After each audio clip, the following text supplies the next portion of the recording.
Nearing position घर बघताय डोंबिवलीमध्ये, ते पण कोर सिटीमध्ये. चला तर दाखवतो.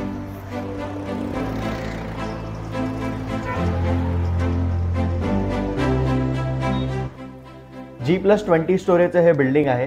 लक्झरी इकडून चालू होती की प्रत्येक माळावरती फक्त 4 फ्लॅट्स दिलेले आहेत.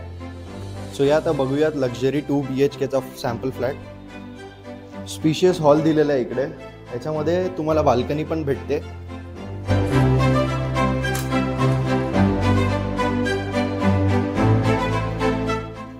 बेस्ट पार्ट हे की हॉलच्या समोर किचन येत नाही तुम्हाला. किचन आपण लेफ्ट साईडला दिलेलं आहे, ते पण डबल प्लॅटफॉर्मचं किचन देतोय. इकडे तुमचा कॉमन वॉशरूम आहे.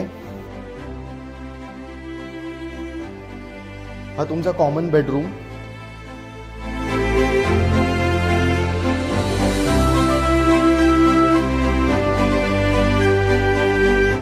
Master bedroom with attach washroom. तुम्हाला इकडे वॉशरूम पण भेटतं. साईज बघू शकतात, भरपूर मोठी अशी साईज दिलेली आहे. प्लस याच्यामध्ये तुम्हाला बाल्कनी सुद्धा भेटतात.